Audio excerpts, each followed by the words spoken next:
کہیں تو چاند کی عبادت ہو رہی ہے، کہیں تو سورج کی عبادت ہو رہی ہے، کہیں تو گوبر اور مٹی کی عبادت ہو رہی ہے، کہیں تو درخت اور دریا کی عبادت ہو رہی ہے۔ ارے تم کتنے خوش نصیب ہو کہ تمہیں وہ خدا ملا ہے۔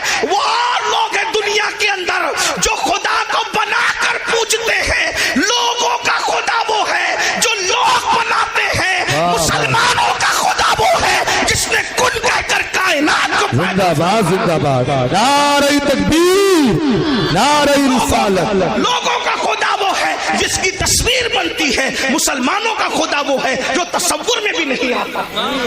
اوروں کا خدا تصویر میں آتا ہے، ہمارا خدا تصور میں بھی نہیں آتا۔ ہمارا خدا اتنا بلند ہے، ارے جو تصور میں نہیں آتا وہ ہمارا خدا ہے۔ اللہ اکبر۔ اور پھر لوگ عظمت کا اندازہ کیا لگائیں جب محمد الرسول اللہ اس کے بنائے ہوئے بندے کی عظمت کی حقیقت کو لوگ نہ جان سکے۔ جب اس کا بندہ اتنا بے مثال ہے تو وہ خدا کتنا بے مثال بات ہے۔ زندہ باد، زندہ باد۔ ایمان کی اہمیت کو سمجھو، کون سا مذہب ہمیں نصیب ہوا ہے۔ اسی لیے آج ہم ایمان کی، مسلمان ایمان کی اہمیت نہیں سمجھ پا رہا ہے، منکرین اسلام اہمیت سمجھ گئے، اسی لیے وہ ایمان چھیننا، وہ جانتے ہیں جب تک ان کے پاس ایمان رہے گا ان کو زیر نہیں کیا جا سکتا، ان کو تباہ نہیں کیا جا سکتا، ان کو برباد نہیں کیا جا سکتا۔ چھین لو ان سے ایمان، چلے گا۔ ان کے پاس ٹوپیاں رہے چلے گا، ان کے پاس مدرسے رہے چلے گا، ان کے پاس اسکول رہے چلے گا، ان کے پاس جو ہے وہ سرٹیفکیٹ رہے چلے گا، ان کے پاس ایمان نہیں رہنا چاہیے۔ اسی لیے ایمان چھیننے کے لیے منصوبے بن رہے ہیں، الگ الگ منصوبے، داخلی منصوبے، خارجی منصوبے، بہت خطرناک چیلنجز کا ہمیں سامنا ہے۔ اور آپ آج ہمیں بچہ ڈاکٹر بنے، انجینئر بنے، تاجر بنے، اس کا مستقبل سدھر جائے، سب کو فکر ہے۔ اگر فکر نہیں ہے، ایمان کی فکر نہیں ہے۔ نبیوں کی فکر کیا تھی؟ اچھا کچھ تو اتنے دیر ہوشیار ہے، کہتے ہیں مولانا ہمارے بچے تھوڑی بگڑیں گے، اور تو کون سا دین پر ہے جو تیرے بچے دین پر قائم رہیں گے؟ کس بگڑنے کی، سدھرنے کی بات کرتے ہو جس قوم کو کلمہ پڑھنا نہیں آتا؟ ہمارے بزرگوں نے کہا کہ نکاح کی محفل میں جاؤ تو کلمہ پڑھاؤ تو نہیں پڑھ پاتے، تو جو شادی کی خوشی کے موقع پر قاضی کے پڑھانے پہ کلمہ نہیں پڑھ پاتے، وہ موت کے اضطراب میں کیا کلمہ پڑھ پائیں گے؟ بتائیں نا، آپ کس ایمان کی بات کرتے ہیں؟ آپ کس ایمان اور عقیدے کی بات کرتے ہیں؟ بھائیوں میری قوم کو کلمہ نہیں آتا ہے۔ قرآن کی کتنی آیتیں حفظ ہے، ذرا اپنے آپ میں ڈوب کر سوچ۔ میں کوئی ڈانٹ پیٹنے نہیں آیا، آپ کو کوسنے نہیں آیا، لیکن یہ محفلیں احتساب کی محفلیں، یہ محفلیں جنت بانٹنے کی محفلیں نہیں ہیں۔ میں اس کا قائل نہیں ہوں، اس لیے کہ ہم لوگ فکر رضا کے وارث، فکر رضا ہماری محافظ، ہم وہ لوگ نہیں ہیں کہ کہا اس کو دیکھو اس کو دیکھو جنت ملے گی۔ میں اس کا سخت مخالف ہوں۔ جو قوم غسل جنابت سے نہ واقف ہو، تم اس کو کیا جنت بانٹ رہے ہو؟ بیوقوف بناتے ہو۔ اللہ کو ہمیں منہ نہیں دکھانا ہے، خدا کو کیا منہ دکھاؤ گے؟ بتاؤ تو صحیح، جب وہ سن لیں گے کہ مفتی اسماعیل صاحب کے چہرے کو دیکھ کے جنت ملتی ہے، امین القادری کے چہرے کو دیکھ کے جنت ملتی ہے، مفتی جلیل صاحب کے چہرے کو دیکھ کے جنت ملتی ہے، بیوقوف ہے پھر وہ فجر میں اٹھیں گے؟ بیوقوف ہے وہ فجر میں اٹھیں گے؟ نہیں میرے بھائی، ہمیں اپنی قوم پہ اتنا ظلم نہیں کرنا چاہیے۔ جو قوم کلمہ یاد نہ رکھے وہ قوم کیسے جنت میں جائے گی؟ کچھ لوگ ہم سے لڑتے ہیں کہ تو لوگوں کو مایوس کرتا، میں نے کہا میں مایوس نہیں کرتا۔ ہم کیسے مایوس کر سکتے ہیں؟ ہمارے یہاں تو ایمان کی ڈیفینیشن یہ ہے، الایمان بین الخوف والرجاء، ایمان خوف اور امید کی درمیانی کیفیت کا نام ہے۔ ہم قوم کو مایوس کیوں کریں گے؟ لیکن جو قوم اتنی بے باک ہو چکی ہو کہ بڑی معذرت کے ساتھ، یہاں کے حالات ایسے نہیں ہوں گے لیکن ہم پورا ہندوستان گھومتے ہیں اور بڑی بات نہیں کرتے، دنیا میں بھی جاتے ہیں ہندوستان کے علاوہ۔ لوگ اتنے غافل ہو گئے اپنے دین سے کہ جن کی نگاہ پاپ سے اس کی سگی سالی محفوظ نہیں ہے، اس قوم کو ہم چہرے دکھا کے کیا جنت بانٹیں گے؟ جس قوم کی نگاہ سے اس کی چچازاد بہن محفوظ نہیں ہے، ہم اس قوم کو کیا جنت کی بشارتیں دیں گے؟ میرے بھائیوں حالات اتنے دردناک ہیں۔ اب حالات تو یہ ہے کہ معاذ اللہ بیٹیاں جوان ہو جائے تو بعض جگہ وہ باپ کی نگاہ سے محفوظ نہیں ہے۔ اتنی غفلت کا حال ہے، خشیت اتنی اٹھ چکی ہے، خشیت ربانی اٹھ چکی ہے۔ میں جانتا ہوں ہم گراؤنڈ ریئلٹی کے لوگ ہیں، ہم گراؤنڈ زمینی حقائق والے لوگ ہیں، ہم لوگ جانتے ہیں حالات کے تقاضے کو لوگ ہمارے پاس آ کر کے باتیں کرتے ہیں. بعض بچیاں طلاق پا کر کے گھر آئی ہے تو باپ نے باپ کی نظر ڈالی ہے. بعض جو ہے وہ بہویں جوان سسر کی نگاہ سے محفوظ نہ رہ سکی ہے. یہ حقائق ہے, زمینی حقائق یہ ہے. میرے بھائیوں, جس قوم کے اندر سے خوف خدا اتنا اٹھ جائے, کہاں وہ تقویٰ تھا, کہاں وہ تقویٰ, کہاں وہ تقویٰ کہ سیدنا عمر ابن خطاب جیسی ہستی جنہوں نے رسول اللہ کی زیارت کی ہے, اور خوف کا عالم یہ ہے کہ چہرے پر آنسوؤں کے نشان ہیں. علامہ ابن الجوزی اپنی کتاب میں لکھتے ہیں کہ ایک مرتبہ فاروق اعظم اپنے گھر کے دروازے پر بیٹھے, فاروق اعظم گھر کے دروازے پہ بیٹھے ہیں اور چہرہ گلی کی طرف کیا ہوا ہے. ذرا غور سے سننا, گلی کی طرف کیا ہوا ہے اور دروازے پہ بیٹھے ہیں. ایک صحابی آتے ہیں, چلے جاتے ہیں سلام کر کے, کچھ دیر کے بعد آتے ہیں تو فاروق اعظم اسی طرح دروازے پہ بیٹھے ہوئے ہیں. وہ لوگ بھی کیا لوگ تھے, یہ نہیں دیکھا کہ فاروق اعظم ہے, یہ نہیں دیکھا عمر ابن خطاب ہے, یہ نہیں دیکھا کہ رسول اللہ کے صحابی ہیں. جب دیکھا کہ دروازے کی طرف رک کر کے بیٹھے ہیں, وہاں کسی کی رعایت نہیں تھی, کیونکہ وہ لوگ سب سے پہلے شریعت کے مرید تھے, بعد میں کسی کے مرید تھے. وہ لوگ سب سے پہلے شریعت کے معتقد تھے, بعد میں کسی اور کے معتقد تھے. فاروق اعظم کو دروازے پہ بیٹھا دیکھ کر ایک عام صحابی ٹوکتے ہیں, عمر اب تم بھی دروازے پہ بیٹھو گے رستے کی طرف منہ کر کے؟ آپ دروازے پر کیوں بیٹھے رستے کی طرف منہ کر کے؟ ہم تو کسی کو روک بھی نہیں سکتے, ٹوک بھی نہیں سکتے, اس لیے کہ ہمیں معاذ اللہ ثم معاذ اللہ, اللہ کی رضا سے زیادہ کسی اور کی رضا پیاری ہو گئی ہے کہ اس قوم کی تباہی سے اس قوم کو اب کوئی نہیں بچا سکتا. جو خالق کو تو ناراض کر سکتی ہے مگر مخلوق کو ناراض نہیں کر سکتی. میرے بھائی, ہاں اگر کسی غریب کے ہاتھ میں سونے کی انگوٹھی ہم دیکھتے ہیں, اس کو اتروا لیتے ہیں. کیا کسی کونسلر کے ہاتھ سے بھی ہم انگوٹھی اتروانے کی ہمت رکھتے ہیں؟ کیا کسی مالدار کے ہاتھ سے بھی ہم کڑا اتروانے کی ہمت رکھتے ہیں؟ سارا قانون تو ہم نے منہ دیکھ کر کے بنایا ہے. بہت معذرت کے ساتھ, اسلام صرف اسلام ہے, اسلام صرف اسلام ہے, اسلام حقیقت ہے. غریب امیر چھوٹا بڑا سب کے لیے شریعت کا قانون ایک ہے. اللہ اکبر, ذرا غور تو کیجئے, فاروق اعظم جیسی ہستی کو ٹوکنے والا ٹوکتا ہے. آپ دروازے پہ بیٹھیں گے روڈ کی طرف, رستے کی طرف منہ کر کے. فاروق اعظم نے کہا اللہ تیرا بھلا کرے. ناراض نہیں ہوئے فاروق اعظم, یہاں ٹوکنے پہ لوگ ناراض ہوتے ہیں, فاروق اعظم ناراض نہیں ہوئے. تو اللہ تیرا بھلا کرے, تو نے مجھے ٹوکا لیکن پوچھ تو صحیح کہ میں دروازے پہ کیوں بیٹھا ہوں, دروازے بیٹھنے کی وجہ کیا ہے؟ کہا کیا وجہ ہے؟ کہا آج میری بیٹی ام المومنین حفصہ مجھ سے ملنے آئی. پہلے تو میں اہل علم کی توجہ چاہتا ہوں, جو بیٹی ہوگی وہ کبھی ماں نہیں ہو سکتی, اور جو ماں ہوگی وہ کبھی بیٹی نہیں ہو سکتی. لیکن رسول اللہ کے نکاح میں جانے کی وجہ سے حفصہ کی شان یہ ہو گئی تھی کہ وہ فاروق اعظم کی بیٹی بھی تھی کہ ان سے پیدا ہوئی تھی, لیکن فاروق اعظم کی ماں بھی تھی کیونکہ رسول اللہ کے نکاح میں تھی. جہاں ماں اور بیٹی کے دونوں رشتے ایک ساتھ جڑے ہیں. لیکن فاروق اعظم کا تقویٰ دیکھو, فاروق اعظم کہتے ہیں آج میری بیٹی حفصہ مجھ سے ملاقات کے لیے آئی ہے اور میری بیوی اپنے میکے چلی گئی ہے, تو میں اپنی جوان بیٹی کے ساتھ اپنے کمرے میں اکیلا رہنا پسند نہیں کرتا, اس لیے میں دروازے کی طرف رک کر کے بیٹھ گیا ہوں اپنی بیوی کے انتظار میں کہ وہ آئے تو میں اندر جاؤں. وہ لوگ تھے اللہ کے خوف اور خشیت, جو بیٹی کے ساتھ جو ماں بھی ہو, ام المومنین بھی ہو, اس کے ساتھ تنہائی میں بیٹھنا گوارا نہیں کرتے. یہ وہ لوگ تھے. اور آج کیا ہو رہا ہے, کیا کر رہے ہو؟ اسلام کہاں نظر آتا ہے مجھے بتاؤ. وہ قوم ایمان کو تحفظ کیسے دے سکتی ہے جس کے پاس ایمان کی کوئی اہمیت ہی نہیں؟ آؤ نبی کی فکر دیکھو. قرآن نے ایک نبی کی موت کا ذکر کیا.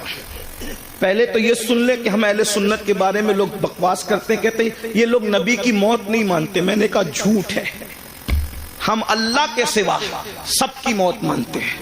حتیٰ کہ ہمارا عقیدہ ہے کہ موت کو بھی موت آئے گی, موت کو بھی موت. ہمارا عقیدہ, لوگ ہمارے عقیدے خود سے بیان کرتے ہیں, کبھی ہم سے سننے کی کوشش ہی نہیں کرتے.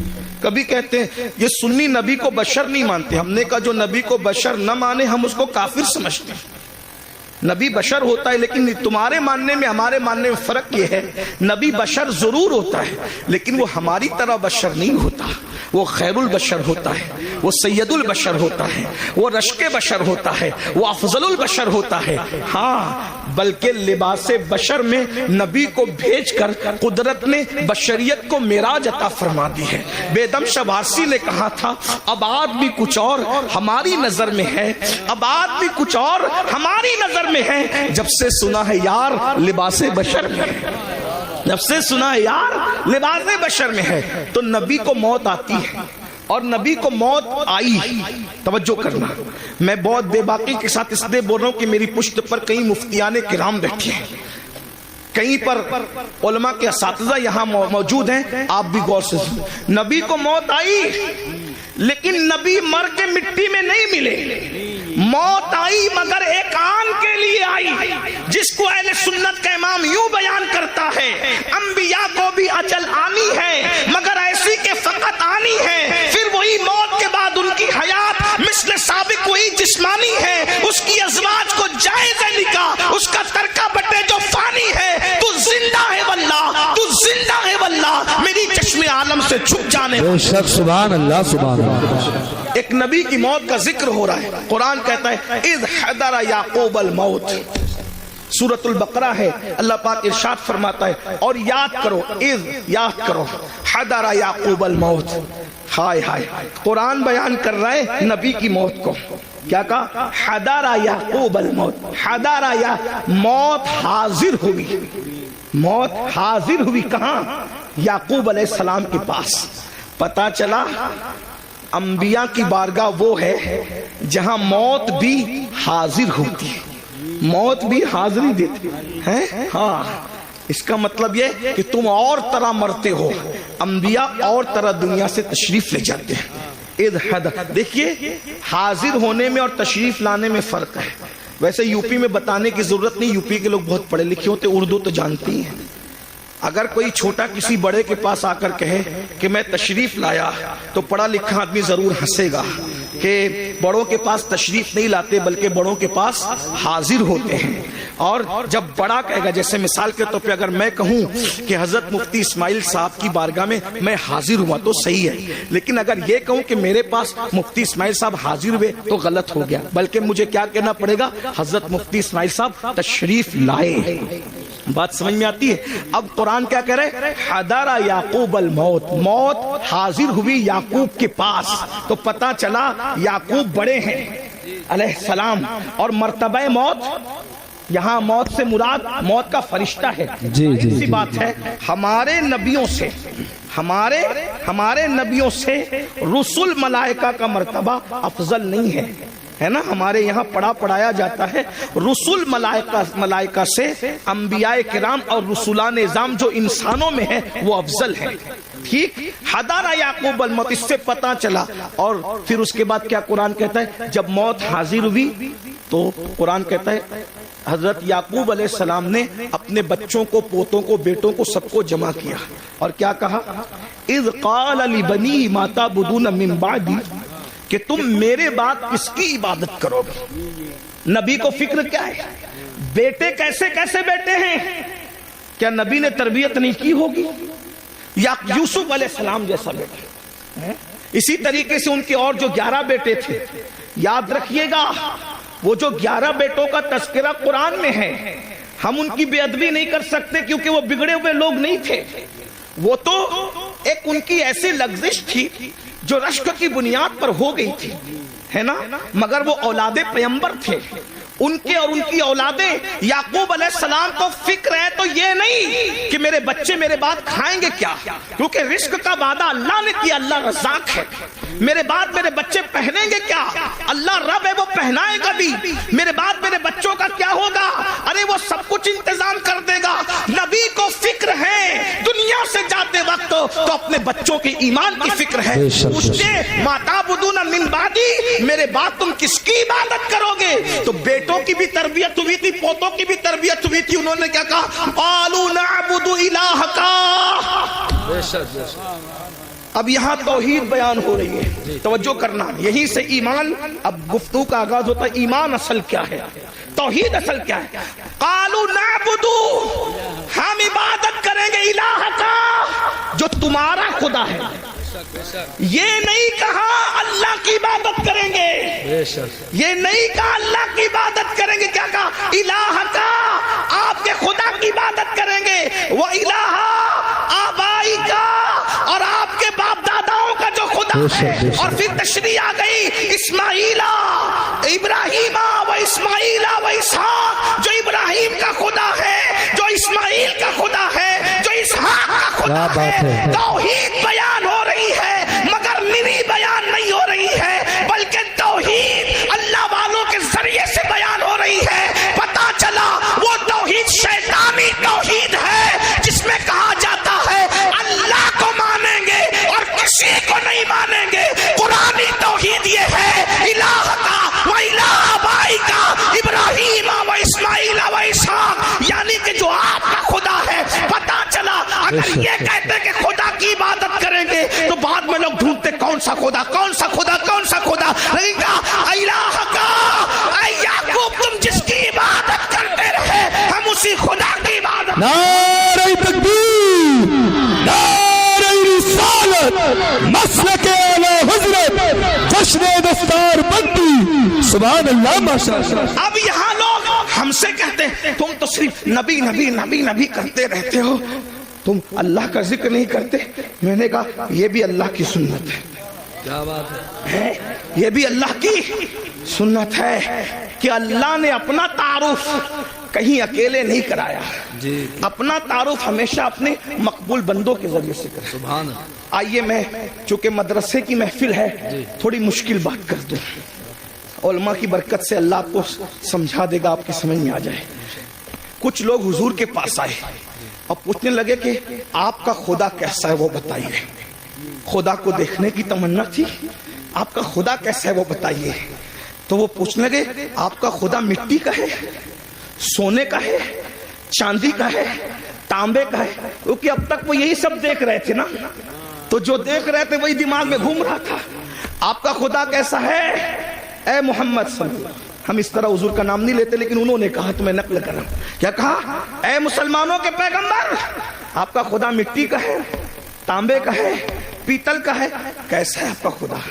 تو اللہ نے ایک سورت پورے قرآن میں اپنے لیے خاص کر دی۔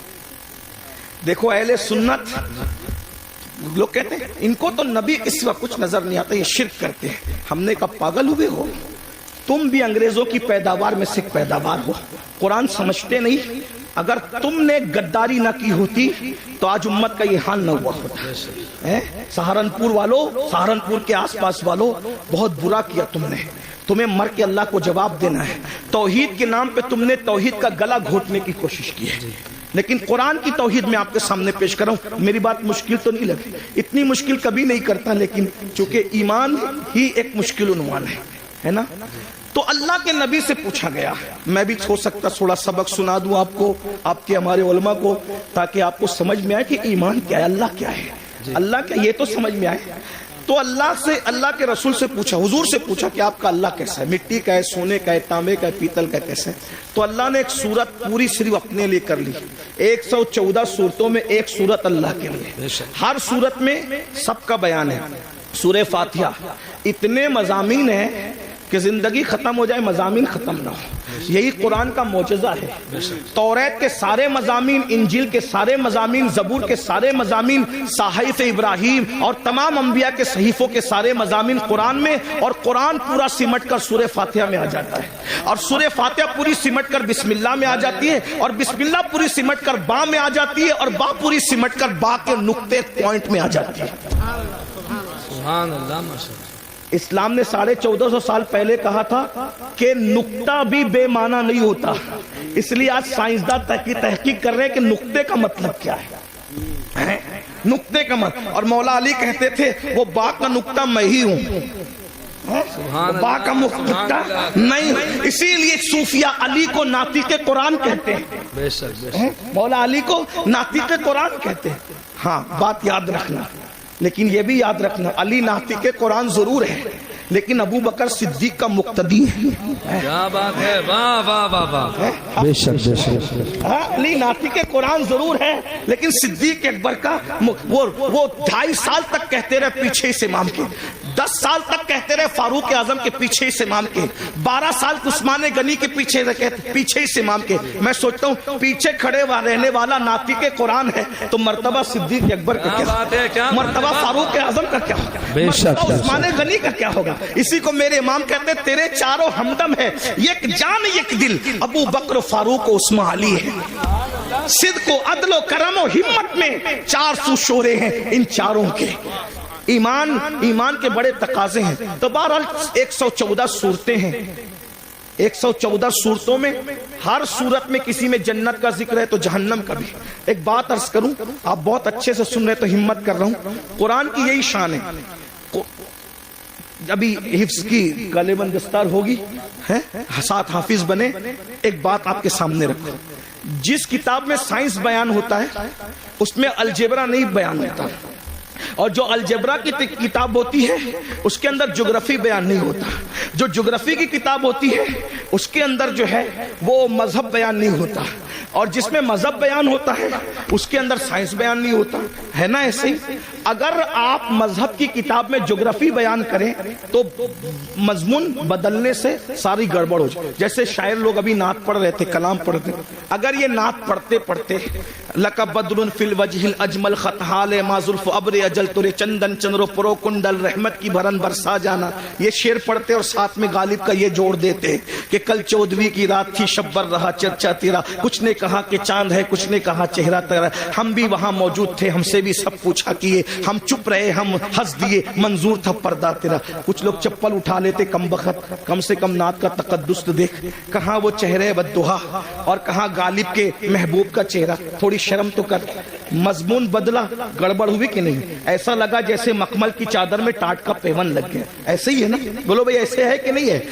ایک عنوان، جیسے ابھی میں عنوان بیان کر رہا ہوں ایمان پر، اور ایمان بولتے بولتے اچانک میں لطیفہ بولنے لگوں تو کہیں گے کس مسخرے کو لا کے بٹھایا ہے. علماء کا بھی خیال نہیں کیا. ارے 5000 لوگ تھے، 1 گھنٹہ برباد نہیں کیا، بلکہ 5000 لوگوں کا 1 گھنٹہ برباد کیا تو مسلمانوں کے 5 گھنٹے امین القادری نے برباد کر دیا. کیوں لائے تھے اس کو؟ ہے کہ نہیں بھائی یہ بات؟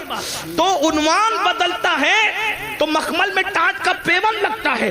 علمی دیانت کے خلاف ہے عنوان کا بدل دینا، اور عنوان بدلتا ہے تو بوجھل ہو جاتا انسان.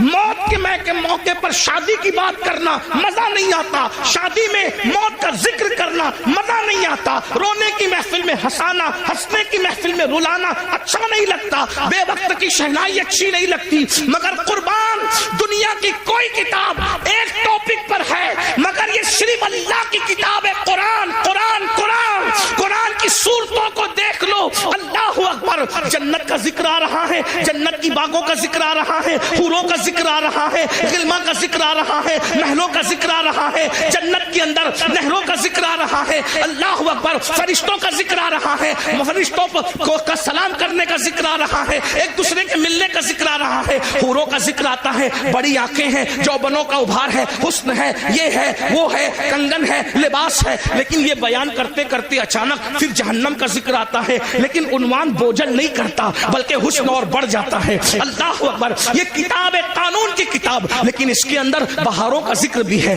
جہنم کا ذکر بھی ہے، انسان کا ذکر بھی ہے، جانوروں کا ذکر بھی ہے، چوپاؤں کا ذکر بھی ہے، پرندوں کا ذکر بھی ہے، شجر کا ذکر بھی ہے، حجر کا ذکر بھی ہے، شفق کا جمال بھی ہے، افق کی سرخی بھی ہے، ستاروں کی انجمن بھی ہے، انسان کا حسن بھی ہے، بڑھاپے کے گڈھے خد و خال بھی ہے، عمر کا سٹیایا پن بھی ہے، احسن القصص کسی کے گمنے کا ذکر بھی ہے، کسی کے ملنے کا ذکر بھی ہے، کسی کے آگ میں جانے کا ذکر بھی ہے، گلزار بن جانے کا ذکر بھی ہے، کسی کے ظلم کا ذکر بھی ہے، کسی کے انصاف کا ذکر بھی ہے، کسی کے تقدس کا ذکر بھی ہے، کسی کے زنا کا ذکر بھی ہے، کسی کی فکری آبادی کا ذکر بھی ہے، کسی کے فکری تقدس کا ذکر بھی ہے.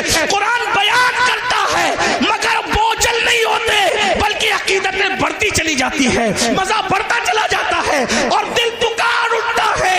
یہ کسی انسان کا کلام نہیں ہے، یہ کسی ایسی ہستی کا کلام ہے جسے واقعی خدا کہلانا ٹھہرانے کا حق ہے. کیا بات ہے، بے شک، سبحان اللہ، ماشاء اللہ. قرآن ہے 6666 آیتوں میں پوری کائنات بیان کر کے رکھتی ہے. ستاروں کی انجمن بیان ہو رہی ہے، خلائے بیان ہو رہی ہے، ولایت بیان ہو رہی ہے، نبوت بیان ہو رہی ہے، رسالت بیان ہو رہی ہے، فرعونیت بیان ہو رہی ہے، حمانیت بیان ہو رہی ہے، قارونیت بیان ہو رہی ہے، خلت بیان ہو رہی ہے، موسیٰ کا جلال بیان ہو رہا ہے، نوح کی شجاعت بیان ہو رہی ہے، عیسیٰ کا تکلم بیان ہو رہا ہے، مریم کا تقدس بیان ہو رہا ہے. سب کچھ بیان ہو رہا ہے. زلیخا کا پیار بیان ہو رہا ہے تو مریم کا تقدس بھی بیان ہو رہا ہے. یوسف علیہ السلام کی طہارت بھی بیان ہو رہی ہے. توجہ تو کریں، ایک قرآن ہے، سب مضامین کو سمیٹ لیا. بلکہ قیامت تک جتنے مضامین، ہم مر جائیں گے لیکن ہماری نسلیں دیکھے گی. ہو سکتا ہے اگر یہ تقریر اس وقت رہی تو لوگ شاید کہیں گے کہ کسی کہنے والے نے مجذوب کی بڑھ نہیں تھی، یہ صرف عقیدت نہیں تھی بلکہ حقیقت تھی. آگے مضامین اور آئیں گے. قرآن ہی ایک کتاب ہوگی جو ہر چیلنج کا جواب دے گی.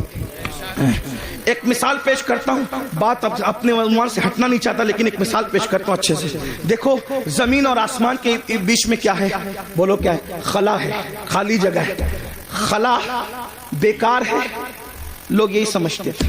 زمین کام کی، آسمان کام کا، خلا بیکار ہے. لیکن قرآن نے اس وقت کہا، توجہ کریں قرآن کا انداز، ان فی خلق السماوات والارض واختلاف اللیل والنہار لآیات لأولی الالباب الذین یذکرون اللہ قیاما وقعودا وعلی جنوبہم ویتفکرون فی خلق السماوات والارض ربنا ربنا ربنا ما خلقت ھذا باطلا سبحانک فقنا عذاب النار. توجہ فرمائیں، اللہ فرماتا ہے دن اور رات کے آنے جانے میں، زمین اور آسمان کے اختلاف میں عقل والوں کے لیے نشانیاں ہیں. اور جو یہ عقل والا دیکھ لیتا ہے، الذین یذکرون اللہ قیاما وقعودا وعلی جنوبہم، جو اللہ کی نشانیوں میں غور کر لیتا ہے، وہ کھڑے ہوتا ہی بھی تو اللہ کا ذکر کرتا، بیٹھتا ہے تو بھی اللہ کا ذکر کرتا، لیٹتا ہے تو بھی اللہ کا ذکر کرتا. اور پھر وہ اس بات کو کہتا ہے یہ خلا، یہ زمین، یہ شفق، یہ افق، یہ سب ستاروں کی انجمن، یہ چاند، یہ چاندنی، یہ سورج کرنیں، یہ سب کیا ہے؟ یہ پودے کیا ہے؟ یہ اللہ کی مخلوق کیا ہے؟ ربنا ما خلقت ھذا باطلا سبحانک فقنا عذاب النار.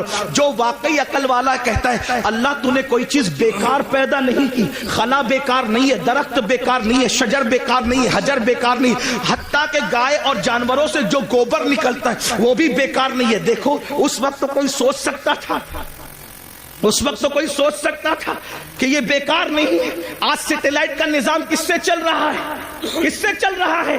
یہ خلا سے تو چل رہا ہے. قرآن کہہ رہا ہے، توجہ کریں. تو میں کیا کہہ رہا تھا آپ کے سامنے؟ 114 صورتوں میں ایک ہی صورت ہے جس کو اللہ نے اپنے لیے خاص کیا ہے اور اس کا نام رکھا ہے خالص نہیں. ہاں، کیونکہ خالص سے بھی اور بڑھ کر تفضیل کے ساتھ ہے نا اخلاص. خالص نہیں، سبحان اللہ، سبحان اللہ. اب یہاں دھیان دینا، توجہ، میری بات سمجھ میں مشکل تو نہیں لگ رہی؟ بات سمجھانے میں کامیاب ہوں؟ سر پہ سے تو نہیں جا رہی ہے؟ ہاں، ایک ہی صورت اخلاص. اب میں تھوڑا سا اپنے لب و لہجے میں بات کرتا ہوں. اخلاص کسے کہتے ہیں؟ ہم کہتے ہیں نا بھائی اخلاص کے ساتھ کام کرو، مطلب کسی کے لیے نہ کرو، ایک کے لیے کرو. تو جو جس میں دو آ جائے وہ خالص نہیں رہتا. اخلاص کیسے ہو سکتا ہے؟ جیسے اگر دودھ میں پانی ملا دیا تو خالص رہا. بولو بھائی، علماء بول رہے ہیں، آپ لوگ نہیں بول رہے ہیں. مجھے ڈر لگ رہا ہے کہ میرے جانے کے بعد بولیں گے بات سمجھ میں نہیں آئی. بولو بھائی، دودھ میں پانی ملا تو خالص رہا کیا؟ مل کے بولو، خالص رہا کیا؟ جب خالص نہیں رہا تو اخلاص کیسے ہو سکتا ہے؟ تو دودھ میں پانی ملے گا تو ملاوٹ ہو گئی، اخلاص نہ رہا. پانی کے اندر پانی ملا دیا لیکن بسلیری میں بورنگ کا پانی ملایا تو بھی خالص نہیں رہا، ملاوٹ ہوگی. ہے پانی، کوالٹی ایک نہیں ہے، اس لیے اخلاص خالص نہیں رہا. دیسی گھی میں نقلی گھی ملا دیا، دونوں گھی ہے، کہنے میں بھی گھی ہے، لیکن بولو خالص رہا؟ بولو بھائی، خالص کس کو کہتے ہیں؟ جس میں صرف ایک ہوگا، دوسرا نہیں ہوگا. اب جس میں اللہ نے اپنی ڈیفینیشن بیان کی، اپنا پریچے کرایا، اپنا تعارف کرایا، اپنے آپ کو بتایا، اس صورت کا نام رکھا خالص نہیں، اخلاص. یعنی اس میں جہنم کا ذکر نہیں کروں گا. 113 صورتوں میں جنت اور جہنم کا ذکر ہوگا. جب میں اپنے آپ کو بیان کروں گا تو نہ جنت بیان کروں گا نہ جہنم بیان کروں گا. جب میں اپنے آپ کو بیان کروں گا نہ قبر بیان کروں گا نہ حشر بیان کروں گا. جب میں اپنے آپ کو بیان کروں گا نہ زمین بیان کروں گا نہ آسمان بیان کروں گا. حتیٰ کہ جب میں اپنے آپ کو بیان کروں گا نہ موسیٰ کا ذکر کروں گا نہ عیسیٰ کا ذکر کروں گا نہ داؤد کا ذکر کروں گا نہ ایوب کا ذکر کروں گا. مخلوق کا ذکر نہیں کروں گا کیونکہ میں ہوں. بے شک سبحان اللہ سبحان اللہ. بے شک بے شک انہو وہی ہے. بے شک سبحان اللہ. وہی ہے. جب اپنا ذکر کرانے کی بات آئی تو کسی کا ذکر نہیں ہوگا کیونکہ یہ سورت اخلاص ہے. جی بتا اب کیا ہے تیرا تعارف کیا ہے. توجہ جی تیرا تعارف کیا ہے بتا. تو آواز آتی ہے قل. جہاں کسی کا ذکر نہیں کر رہے تھے پسند بھی نہیں کیا وہاں شروع کہاں سے کیا. قل. اپنے آپ سے پہلے کسی کو کہہ رہے ہیں. کیا کہا جا رہا ہے. قل اے محبوب آپ فرما دو. بے شک بے شک اے محبوب آپ فرما دو. توحید کیا ہے ذکر خدا کیا ہے. خود خدا ہو کر اپنا ذکر بعد میں کرتا ہے. آمینہ کے لال کا ذکر پہلے. کیا بات ہے. نعرہ تکبیر. آگے سے پیچھے لگ ہاتھ اٹھا کے نعرے کا جواب دے. نعرہ تکبیر. نعرہ رسالت. عظمت مصطفیٰ خواجہ کا ہندوستان. جشن دستار بندی حضور سید امین القادری صاحب قبلہ مدرسہ اسلامیہ ترکیہ ہریانہ. واہ واہ واہ. اپنا ذکر بعد میں ہو اللہ بعد میں آ رہا ہے پہلے قل آ رہا ہے. قل آپ کہیے محبوب یعنی اس کو بھی پسند ہے کہ میرا ذکر بعد میں ہو. اب اگر کسی کو فتویٰ لگانا ہے سنیوں پہ نہ لگاؤ. جی کیا بات ہے. پہلے قرآن کے خلاف قلم اٹھاؤ پھر سمجھیں گے کہ تمہاری ماں نے کتنا دودھ پلایا. اور جب قرآن کے خلاف قلم نہیں اٹھا سکتے تو پھر ماننا پڑے گا جو سہارنپور اور ارد گرد والے بیان کر رہے ہیں وہ توحید نہیں ہے. جو بریلی والے بیان کر رہے ہیں وہی توحید ہے. وہی ہے جس نے تجھ کو ہمدن کرم بنایا ہمیں بھیک مانگنے کو تیرا آشنا بتایا. تجھے حمد ہے خدایا تجھے حمد ہے خدایا. وہ کماری پاک مریم وہ نفخت فیہ کا دم ہے عجب نشان اعظم مگر آمنہ کا جایا وہی سب سے افضل آیا وہی سب سے افضل آیا. یہی بولے سدرہ والے چمن جہاں کے تھالے سبھی میں نے چھان ڈالے تیرے پائے کا نہ پایا تجھے یک نے یک بنایا تجھے حمد ہے خدایا. ارے او خدا کے بندو وہی میرے دل کو ڈھونڈو میرے پاس تھا ابھی تو ابھی کیا ہوا خدایا. نہ کوئی گیا نہ آیا نہ کوئی گیا نہ آیا. ہمیں اے رضا تیرے دل کا پتہ چلا بمشکل در روضہ کے مقابل وہ ہمیں نظر تو آیا. یہ نہ پوچھ کیسا پایا یہ نہ کوچ پہ سکایا. تجھے حمد ہے خدایا تجھے حمد ہے خدایا. یہ نہ پوچھ کیسا پایا یہ نہ پوچھ کیسا پایا. تجھے حمد ہے خدایا تجھے حمد ہے خدایا. حمد بھی ہو رہی ہے تو رسول اللہ کے ذریعے سے ہو رہی ہے. یہ کہاں سے ذہن ملا یہ سورہ اخلاص سے ذہن ملا. رب فرما رہا ہے ہمارا ذکر بعد میں ہوگا محبوب تیرا ذکر پہلے. کیا بات ہے حضرت سبحان اللہ. قل آپ فرما دیجئے. پھر کہا جاتا ہے ہو اللہ احد وہ اللہ ہے اور ایک ہے. سبحان اللہ. سمجھ وہ بے نیاز ہے. لم یلد ولم یولد نہ اس کا کوئی بیٹا ہے نہ وہ کسی کا کوئی وہ کسی کا بیٹا ہے. جو بیٹا ہو وہ خدا نہیں ہو سکتا اور جس کا بیٹا ہو وہ بھی خدا نہیں. ہم سے کیوں لڑتے ہیں لوگ کہتے ہیں کہ ہمارے فلاں تو وہاں پیدا ہوئے. ہم نے کہا جو پیدا ہوتا ہے وہ خدا ہی نہیں ہوتا. ٹھیک ہے بھیا ہم سے جو لینا ہے سب لے لو لیکن اعتراف کر لو کہ خدا نہیں تھے. کیا بات ہے حضرت. اعتراف کر لو کہ خدا نہیں تھے. ہم سب خوشی دے دیں گے جو دے سکتے ہیں جائز ہے سب دے دیں گے لیکن مان تو لو لم یلد ولم یولد. خدا وہی ہوتا ہے جو لم یلد بھی ہے ولم یولد. بتائیں نا وہ کسی کا بیٹا نہیں ہوتا اور اس کا کوئی بیٹا نہیں ہوتا. وَلَمْ يَكُنْ لَهُ كُفُوًا أَحَدٌ. اور پھر کیا شان ہے اس کے ساجھے کا کوئی نہیں ہے. یہ میں ہندوستان کے تناظر میں نہیں کہہ رہا ہوں بات. یہ ہمارا مذہب آفاقی مذہب ہے پوری دنیا کے لیے. عیسیٰ علیہ السلام کو لوگ عیسیٰ خدا کا بیٹا کہتے ہیں. بیٹا نہیں. لوگ کہتے ہیں عیسیٰ پیدا ہوئے. ہم نے کہا پیدا ہوئے تو خدا کیسے ہوئے. مریم پیدا ہوئی جی۔ اسی لیے توجہ کرنا، توجہ، پورے قرآن میں چند لوگوں کی میلاد بیان ہوئی ہے، جی توجہ ہے، قرآن اٹھا کے دیکھیں، چند لوگوں کی پیدائش اللہ نے بیان کی ہے، بعد میں جن جن لوگوں کو خدا کہا جانے والا تھا اللہ نے سب کی میلاد بیان کر دی، کیوں؟ تاکہ پتہ چل جائے جو پیدا ہوتا ہے وہ خدا نہیں ہوتا۔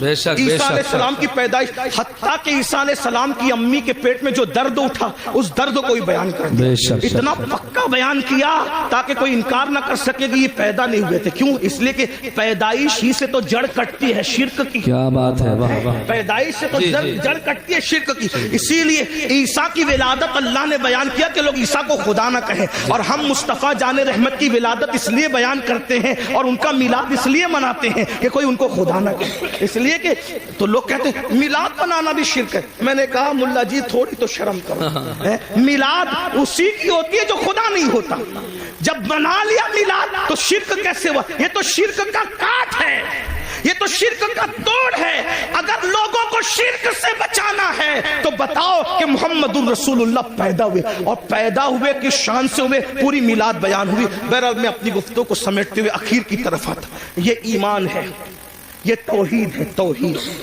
اللہ نے اپنے ذکر سے پہلے اپنے محبوب کا ذکر، ایمان کی اہمیت جانو، اپنے بچوں کو نصیحت کرو، ایمان پلاؤ، ڈاکٹر انجینئر سب کچھ بعد میں بناؤ، خطیب ادیب نقیب بعد میں بناؤ، پہلے ایمان پلاؤ، اور ایمان کسی کے لیے نفرت نہیں سکھاتا، ایمان تو محبت ہی سکھاتا۔ آج ہمارے گھر میں ایمان کی تعلیم نہیں، ایمانیات کی تعلیم بتاؤ، اور آسان زبان میں بتا دوں، ایمان اگر سکھانا ہے نہیں کچھ آتا نا تو جو سنی عالم دین سنجیدہ طور پہ آپ کے بچوں کو ایمان سکھا سکتا، اس کی کیسٹ، اس کا بیان آپ روزانہ گھر میں 1 گھنٹہ چلاؤ، ایمان مضبوط ہو۔ بے شک بے شک، ایمان کی برکت کیا ہے؟ سبحان اللہ، اگر انسان کے پاس صرف ایمان ہے تو بھی وہ کامیاب ہے، اسی لیے آج ایمان چھینا، یہ جو اسکول کالجز کے اندر محنت کا پہ ہو رہی پتہ ہے، کوئی سبجیکٹ پڑھانے پہ محنت ہو یا نہ ہو، الا ماشاءاللہ جو بڑی بڑی کالجز ہیں، بڑے بڑے ادارے ہیں، اس میں یہ سبجیکٹ پہ محنت ہوتی ہے کہ اگر تم مسلمان ہو تو تمہارا ایمان کیسے چھینا جائے، اسی لیے لڑکے سائنس ٹیکنالوجی پڑھ کے خدا کے وجود کا انکار کر، اسلام پہ سوال نشان۔ اور ایک بات اور عرض کروں، یہاں علماء سے کبھی دور مت ہونا، بے شک، آج علماء بیزاری کی ایک مہم چلائی جا رہی ہے، اس لیے کہ دنیا جانتی ہے جس دن یہ علماء سے دور ہو جائیں گے ان کا ایمان چھیننا آسان ہو جائے گا۔ ہاں، اور ایمان چھیننے کے لیے ایک تو دنیاوی ادارے ہیں، پڑھ لکھ لے رہے ہیں تو کہتے ہیں خدا ہے تو اس کا وجود کہاں ہے؟ میں آپ سے کہنا چاہتا ہوں کہ خدا کا وجود ہے، اس سے بڑا ثبوت کیا ہوگا کہ خدا کو سب لوگوں نے بن دیکھے کا خدا ہے، لیکن ایک ہستی اللہ نے ایسی بھیجی جو آ کر کہتا ہے انی رائیت ربی، میں نے اپنے رب کو دیکھا، اور وہ کون ہے؟ وہ ہمارا نبی ہے، بے شک بے شک، ہمارے آقا نے اللہ کو سبحان دیکھا، اللہ، اور حضور اتنے سچے تھے، حضور اتنے سچے تھے کہ ان کی سچائی کی گواہی ان کے دشمنوں نے بھی دی۔ یہاں ایک بات اور عرض کر دوں آپ سے، حضور کتنے سچے تھے تھوڑا سمجھنا۔ قرآن کے اندر رسول اللہ کو گالیاں، یعنی کہ جو کافروں نے گالیاں دی ہے، ان گالیوں کو جو کافر بکتے تھے گندی گلیز گالیاں، تو ان گالیوں کو جو گالیاں انہوں نے کافروں نے دی ہے، اللہ تبارک و تعالیٰ نے اس کا تذکرہ فرمایا ہے۔ کیا تذکرہ فرمایا ہے؟ کہ انہوں نے میرے محبوب کو یہ گالی۔ قرآن گالی کی کتاب نہیں، قرآن گالی کو نقل نہیں کرتا، قرآن گالی کو بیان نہیں کرتا، لیکن گالی کا مطلب کیا؟ گالی کا مطلب یہ کہ جس کو کسی کو اس کے منصب سے ہٹ کر بیان کر دو تو یہ گالی ہے۔ جیسے کتے کو کہو کہ کتا تو گالی نہیں ہوئی، لیکن کسی عالم کو کہہ دو معاذ اللہ تو یہ گالی ہوگی، ہے نا؟ تو انہوں نے رسول اللہ کو گالیاں دی۔ قرآن گالی کی کتاب نہیں، قرآن گالی بیان کرنے والی کتاب نہیں، قرآن بڑی مقدس کتاب ہے، لیکن قرآن کی حکمت یہ تھی کہ جو گندے الفاظ انہوں نے نبی کے لیے کہے، قرآن نے پہلے اس کو بیان کیا پھر اس کا جواب دیا۔ جیسے انہوں نے نبی کو کہا کہ یہ پاگل ہے، تو قرآن نے بتایا کہ یہ لوگ میرے محبوب کو کہتے ہیں کہ یہ مجنون ہے، لیکن اللہ قسم اٹھا کے کہتا ہے کہ آپ مجنون نہیں ہو۔ پہلے بیان کیا، انہوں نے کہا مجنون ہے تو بیان کیا، اس کو بیان کر کے پھر اس کا جواب دیا۔ انہوں نے رسول اللہ کے لیے کہا کہ محمد کے ہاتھ ٹوٹ جائیں، اللہ نے پہلے وہ بیان کیا پھر اس کا جواب دیا۔ تبت یدا ابی لہب، یہ صورت آئی۔ کسی نے کہا نبی کو معاذ اللہ ثم معاذ اللہ، اللہ نے اس کے خلاف 10 آیتیں اتاری، آخری میں کہتی ہے وَتُلِّمْ بَعْدَ ذَلِكَ زَنِيمٌ۔ لیکن اسی طرح انہوں نے کہا یہ جادوگر ہے، قرآن قرآن نے بیان کیا کہ یہ میرے محبوب کو جادوگر کہتے ہیں، میرا محبوب جادوگر نہیں ہے۔ کچھ لوگوں نے کہا ان پہ جادو کا اثر ہوا ہے، تو قرآن کہتا ہے میرے محبوب کو یہ کہتے ہیں جادو کا اثر ہوا ہے، لیکن میرے محبوب پہ جادو کا اثر بولو بھائی، بات سمجھ میں آتی ہے؟ بات سمجھ میں آتی ہے؟ قرآن گالی کی کتاب نہیں، قرآن کے اندر گالی بیان نہیں ہو سکتی، لیکن حکمت یہ تھی، انہوں نے کہا پاگل، پہلے بیان ہوا اس کا جواب ہوا، انہوں نے کہا جادوگر، پہلے بیان ہوا اس کا جواب ہوا، انہوں نے کہا یہ، پہلے بیان اس کا جواب ہوا۔ کیوں ایسا ہوا؟ حکمت کیا تھی؟ توجہ، چھوڑ دو بھائی، حکمت کیا تھی؟ توجہ، حکمت کیا تھی؟ بہت نازک بات آئی۔ انہوں نے جو کہا قرآن بیان کر کے جواب دے رہا ہے۔ حکمت کیا تھی؟ قیامت تک کے مسلمانوں سن لو، انہوں نے نبی کو مجنون تو کہا، نبی کو جادوگر تو کہا، نبی کو معاذ اللہ پاگل تو کہا، خبیثوں نے بکواس کی، لیکن اتنی گندی گندی باتیں کرنے کے باوجود یہ نبی کو جھوٹا نہ کہہ سکے، اس لیے کہ نبی اتنے سچے تھے کہ ان کی سچائی کی گواہی یہ گنڈے بھی دیا کرتے۔ سبحان اللہ، سبحان اللہ، بے شک بے شک۔ یہ اب اتنا سچا نبی، توجہ، اتنا سچا نبی جس خدا کے وجود کی گواہی دے، اس سے بڑی سچائی کیا ہو سکتی ہے نا؟ تو اللہ کا وجود ہے، یہ آسمان، یہ زمین، یہ ستارے، یہ سیارے، یہ سب بتا رہے ہیں۔ آج کالج اور اسکول بعض سب سے نہیں، الہاد پھیل رہا ہے، اسی طرح بچیاں ورگلائی جا رہی ہے، مرتد ارتداد کی طرف جا رہی ہے، بچیاں، بچے ارتداد کی طرف جا رہے ہیں۔ وجہ مختلف وجوہات ہیں۔ نمبر ایک، ہم نے اپنے بچوں کو سب سکھایا، میرا وقت پورا ہو رہا ہے، آپ توجہ فرمائیں، میں بات سمیٹوں۔ بچوں کے ارتداد کی